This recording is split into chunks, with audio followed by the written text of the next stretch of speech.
I literally told myself that I was not going to dye my hair again for at least 3 months, and then fast forward a week and here I am with hair dye. But not only that, a new hair dye brand, so I've never even dyed my hair with this before.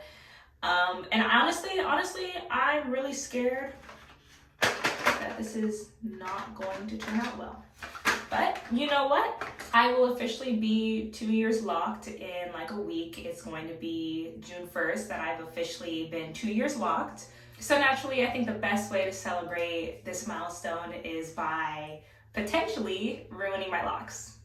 So yeah, I thought I'd walk y'all through the process today of me dyeing my locks and then also give some of my, I guess, lock advice. These are things that I feel like have really helped me throughout my lock journey, and hopefully they can help you too. I feel like these are all things that I don't really hear often, but I've found to be very valuable on my own journey. So yeah, I think I'm gonna do both, and then I think I'm also gonna retwist my hair. Every time that I dye my hair, I also like to retwist it after. I feel like I just need to see my hair really nicely retwisted and neat for me to really just start accepting the new color, because it's always like something unexpected, which is a red flag, and I don't know why I keep doing it, even though it literally never turns out how I want it to. But I grow into it and I end up loving my locks either way. And yeah, I don't miss. So yeah, let's get into it. And for those of you who do not know me, hi, hello, my name is Sydney Rain. I make content here and on TikTok about lock care, locks, holistic living, spiritual wellness, and honestly anything else that y'all want me to talk about or I find an interest in. So yeah. Okay, so starting off, I just want to break down everything that I have with me to dye my hair today. First of all, I always apply coconut oil to my hair before I start any of the dyeing processes. I know people do this when they bleach their hair, and I'm not technically bleaching my hair today. I'm using a developer only just to kind of like lift the color a little bit. So I still just apply coconut oil. I find that it helps keep my hair protected and the strands protected, and overall I've never felt like my hair was damaged after any of the dyes that I've done. So I think this is probably one of the reasons why I feel that way, but also I think it's just like a nice safety precaution to have. And then I also have Vaseline as well. This is just for my hairline, and then I'm also dyeing my eyebrows, so also around my eyebrows just to kind of help the color lift off of my skin after the dye, especially because it's red. So those are the two items that I apply to myself before dyeing. And then on top of that, I also have some gloves with me, and usually I have like the clear white gloves. These are blue. I don't think that's gonna be a problem, but these are the only ones that I had, so we're gonna use blue gloves today. And then I also have with me a hairnet. This is gonna be for when my hair is developing and the color's in and I gotta wait a little bit.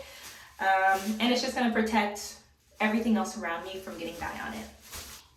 And then of course I have my applicator brush, and then also just my mixing bowl. I got everything at Sally Beauty. Definitely, it's not the cheapest, but it's the most convenient for me. So everything was pretty cheap altogether. Everything that I bought besides the coconut oil and besides the Vaseline came out to $36. So I thought that was pretty great, because why go to a salon and pay $200 plus when you could ruin your hair at home for less than $40? So that was my thought process. Today I'm going to be using a 20 developer. After reading the boxes, it does say 30, but I've been using 20 to re-dry my hair just because I don't like when there's like a super stark difference between my roots and then the dyed parts of my hair. Yeah, I'm scared of ruining my hair because I'm not a professional, and half the time I'm just kind of like winging it. So 20 developer. And then the hair dye that I'm going to be using today is the L'Oreal Technique. I have it in both color H12 and H7, which is a deep auburn red and then a sizzling copper. So what I've been using is the one and only Argan Oil brand hair dye, and I've really liked it, honestly. I don't really know what compelled me to change the brand other than the fact that I know that I watched someone else dye their locks and this was the brand that they used. And this one is also specifically reds for dark hair only. So I feel like it might help with bringing out more of the pigment, and maybe the red will last a little longer just because I know my hair usually fades really fast. So I decided I would switch it up today because why not? And there's only one way to find out if I like it or not, and that's to try it. So yeah, this is what we will be using today. Also link everything below to make it easier for y'all. If it turns out well. If it doesn't turn out well, I'll also link it, but you know, I'm gonna just get into it then. Okay, so first of all, this needs to be done on dry and unwashed hair, which is very much the vibe of my hair right now, so that's nice. And I like to start off with the coconut oil, like I said, and I don't apply the gloves until I'm doing the dye. Luckily, this coconut oil is pretty melted just because I leave it out, so nice and easy to mix in my hair. And I just like lather my hair, honestly. Just lather it in coconut oil. It does not affect the color, which is nice. And actually, some random lady, when I went to Sally Beauty the first time, is the one that suggested that I do this. I was literally trying to solicit information and tips for dyeing my hair from random strangers that were also in the aisles right next to me, so love that about myself. But yeah, that random lady was really helpful actually, and so thank you, random lady with purple hair. I really appreciate your contribution to my successful hair dye story. Another reason for me making this video is because I wanted to give y'all some tips and I guess some things that I've realized or learned along the way on my lock journey coming up to this 2-year mark. So,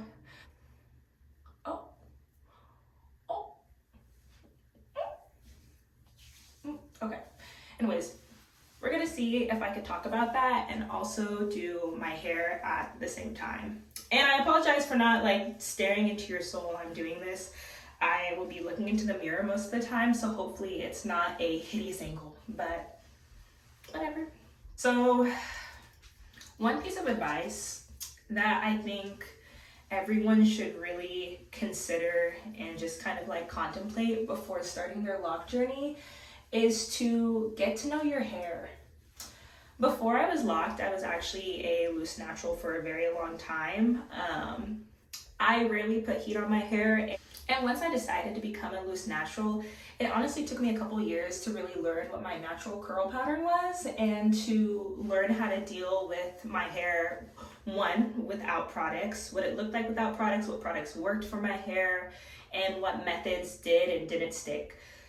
So even though that your hair is going to now be in locks, I highly recommend that you take the time, if you haven't already, to learn who your hair is, how it works, and what works best for it. Because honestly, once your hair is locked, that doesn't go away.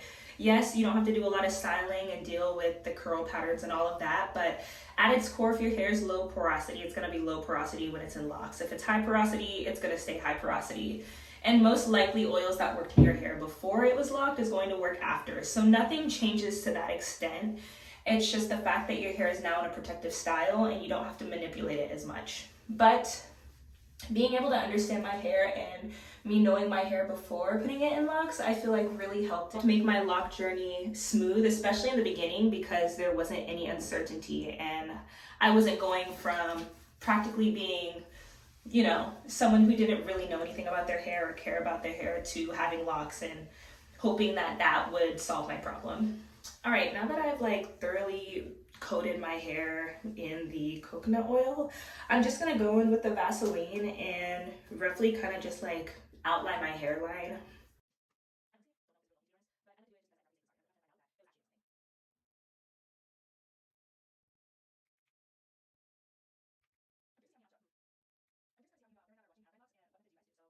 If you're watching this and your locks are dyed and you do it yourself or you have someone do it professionally, definitely let me know down in the comments what your favorite hair dye hacks are and what you do, and also what products you use, because right now I'm honestly not sold on a particular brand. It's just kind of been like what's at my disposal and what I have familiarity with. I just realized that the directions for this are very different for the directions of my other brand. So since I only have this bowl and not an applicator bottle, I think I'm gonna use the same ratio that I use for the other dye and hope that it transfers over, because I feel like that should be universal. And If I remember correctly, I think it's a 2-to-1 ratio, but I'm gonna also look for the old bottle and see if I can find it, because yeah, this is already starting off very bad. I'm a little scruffy, so let's see what happens. Found my old box. So yeah, standard mixing ratio says 1 part color, 2 parts developer. So honestly, I don't know why I didn't just use the same brand. I really don't know why I decided to test my luck on this random Friday. And it's crazy too, because I've been off work for like the past 3 days, and I could have done this 2 days ago, so then I'd have 2 days to recover if it's truly horrible. But instead I'm doing it on this Friday, and I work tomorrow. So at least it's early, and I will literally do everything that I can to fix it if I have to, but I don't want to do this to myself. I needed the thrill. So what I'm going for is kind of like a reddish copperish color. And so I think I'm going to have dominantly sizzling copper, and then I'm going to do maybe like 1/4 of this amount of the auburn deep red. Ugh, this doesn't have measurements on this thing. Let me see if it tells me how many.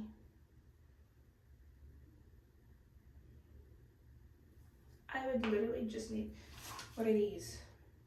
Milliliters. Oh my god. Hold on, y'all. I gotta do some calculations.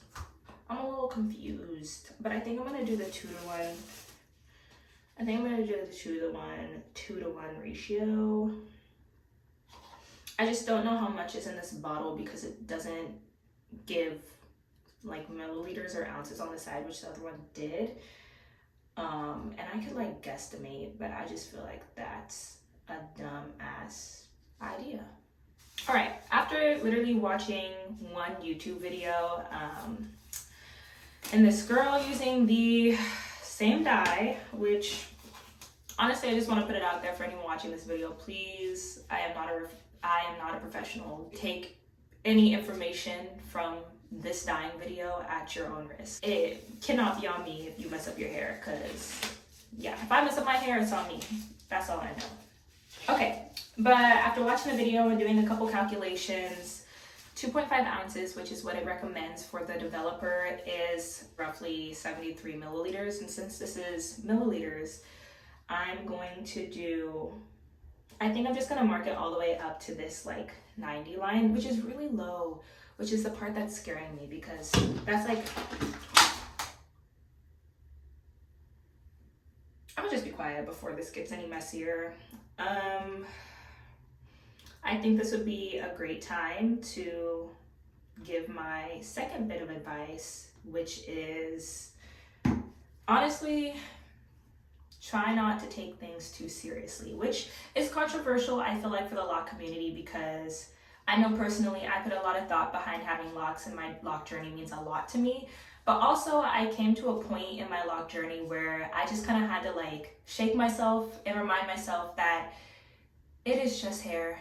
It is just hair, and if it goes wrong, if something happens, I can literally just cut it all off. In other words, healthy detachment is key, okay?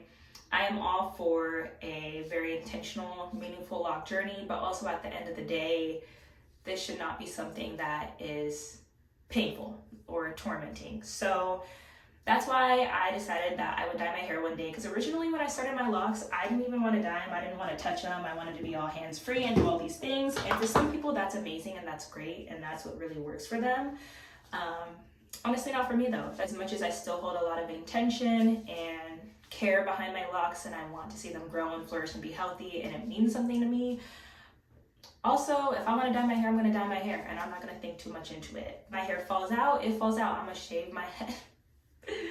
I guess I'm shaving my head, you know? So that's something else too, just to consider.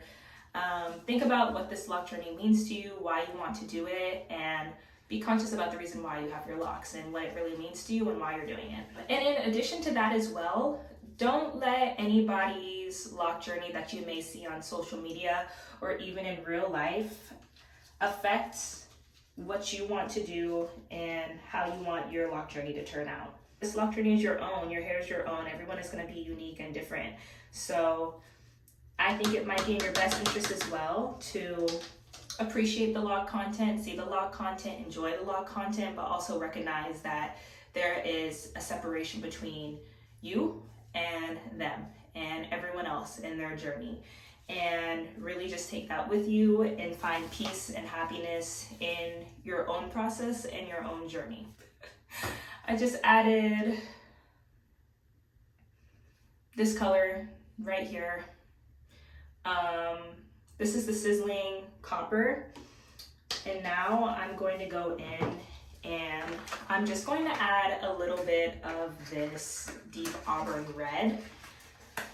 I ended up filling this line to the 90, so I think it's fine that I'm going to be adding a little bit of the red because this is already a little more developer than what is required / recommended for this. So I know that the red is going to be the dominant color, so I'm just going to do like a little bit.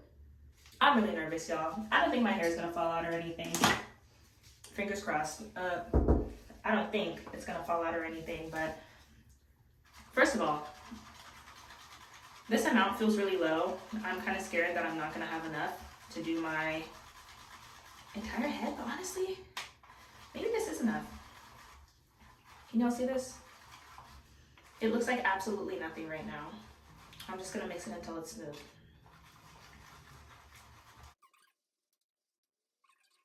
Well, while I mix this, this is a great time for y'all to maybe like and subscribe if you haven't already.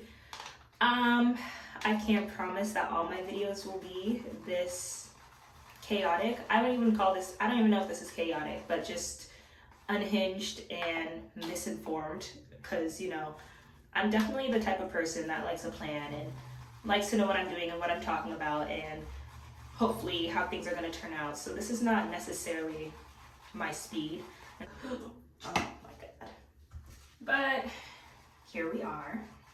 This looks like a really small amount, y'all. No, this is more than enough. Nile is a river in Egypt. We're gonna make it work. Oh shit. Let's get into it, y'all. Let's get into it.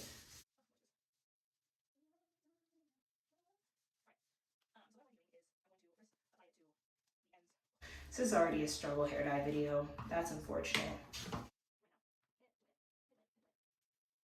Honestly, shout out to anyone that can do those super cute like hair dye videos and they just like are lip syncing. The vibe is she doesn't know what she's doing.